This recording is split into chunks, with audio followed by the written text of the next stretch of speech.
마음의 문을 열어.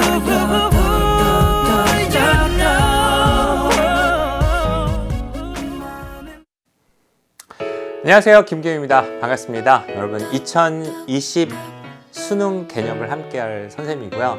선생님 제목은 똑똑한 독서법으로 잡았어요. 수능이 어려웠다고 난리였잖아요, 그쵸? 그래서 다들 너무 어렵다, 독서가 진짜 어렵다라고 이야기하는데요.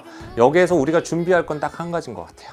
똑똑해져야 돼요. 그래서 많은 부분에서 다 방면에서 똑똑해져야 된다는 게 여러분 중요하다고 생각하시면서 여러분이 선생님 수업을 따라오시면 될 것 같은데요.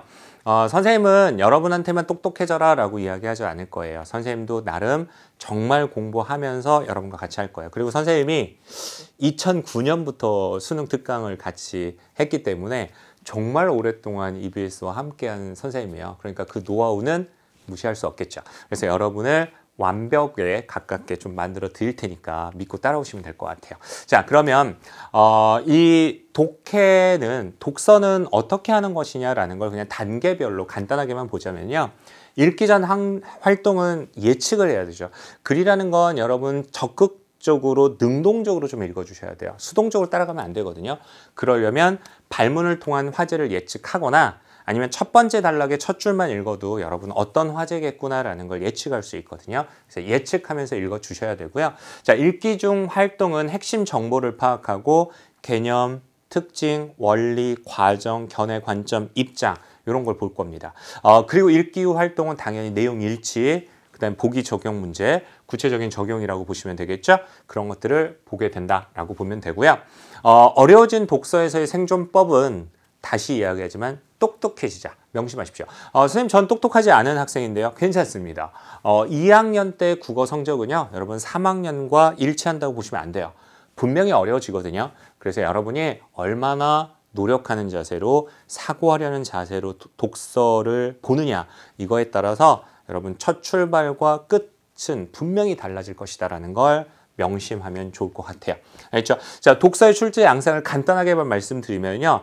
영역의 융합이 이루어지고 있습니다. 그래서 2019학년도 수능에서도 과학과 인문이 결합이 돼 있었고요. 진문의 길이는 그만큼 길어졌다고 보시면 되고요. 그다음에 두 번째, 여러분에게 상당히 생소한 분야의 내용이 출제되고 있어요. 뭐 보험이라든지 채권이라든지 금리라든지 이런 것들이 출제가 되니까 여러분이 최대한 그런 것들을 많이 듣고 이해하려는 노력 자세가 필요하겠죠. 자, 그리고 자신이 읽고 싶은 글만 읽어서는 절대 안 돼요. 취향에 맞는 글이 있어요. 사실 선생님도 뭐 어떤 글을 특정하게 더 좋아한다라는 건 분명히 있을 겁니다. 하지만 여러분 수험생이에요. 그래서 독서를 잘하기 위해서는 다양한 분야에 대한 사고의 확장이 필요하다는 거 명심 또 명심 하시기 바라고요. 알겠죠? 자, 독서의 문제 유형은요.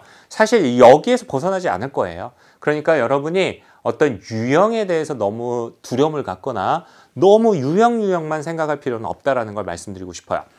지문 내용에 대한 사실적 이해해야 되겠죠. 그리고 핵심 정보 관계 파악하면서 글의 전개 방식 파악하고 개념, 원리, 구체적 적용, 이유, 추리, 어휘 뜻, 문맥적 의미 아닙니까? 그러니까 중요한 건 뭐다? 지문에 대한 이해다. 지문을 최대한 정확하게 논리적으로 구조화하면서 내가 읽어낼 수 있는 힘을 기르겠다. 이게 독서의 가장 중요한 포인트다. 이렇게 말씀드릴 수 있습니다. 알겠죠? 자, 그리고 독서를 잘하는 법을 선생님이 교재에다 실어놨는데요. 여러분한테 읽어봐. 여러분 잘 안 읽잖아요. 선생님이 한번 읽어드리도록 할게요. 지문을 읽기 전에요. 문단별 번호를 꼭 붙여주세요. 그러면 여러분이 전체 지문의 길이도 어느 정도 파악할 수 있고요. 그리고 내용 일치를 푸는 데 있어서 아주 도움이 될 겁니다. 자, 두 번째, 중요하다고 생각하는 문장에 밑줄을 그으세요. 처음에 밑줄을 긋다 보면 너무 많이 그을 수도 있어요. 괜찮습니다. 점점점 줄어들 거거든요. 그리고 중요한 어휘나 접속어의 동그라미나 네모를 표시하고요. 세 번째, 지문을 읽기 전에 보기는 보지 않는 겁니다. 알겠어요? 윗글을 바탕으로 보기를 뭐 해라. 이런 식으로 보통 주거든요. 그게 일반적인 거니까 독서에서는 보기를 먼저 보는 게 아니에요. 문학에서는 보기를 먼저 보지만, 자, 네 번째, 글의 흐름에 유념하면서 읽어 나가야 하고요. 그 다음에 다섯 번째, 이게 진짜 중요한 것 같아요. 많은 선배들이요, 내가 지금 읽고 있는 지문은 또 수능에서 안 나오겠지라고 생각하면서 내용을 이해하려고 하지 않았어요. 근데 지금 공부하고 있는 지문이 수능 시험장에서 만날 지문의 배경 지식이 된다. 스키마가 된다. 이 생각을 하십시오. 6번째, 그리고 중요한 건데요. 내가 배경 지식을 갖고 있다고 해서 그냥 그걸로 문제를 풀어서는 안 된다는 거. 자신이 알고 있는 배경 지식대로만 판단하지 말고 지문을 근거대로 답변을 한다는 것도 무지 중요할 겁니다. 특히 인문사회는 더 그럴 수 있겠죠. 왜?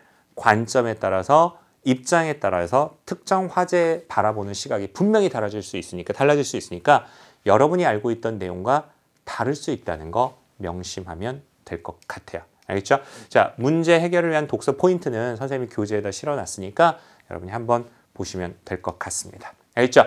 자, 어때요? 여러분 오리엔테이션 잘 들었으면 이제 우리가 진짜 해야 될 건 뭐예요? 클릭해서 1강에서 선생님과 함께 하는 거겠죠. 독서 분명히 할 수 있습니다.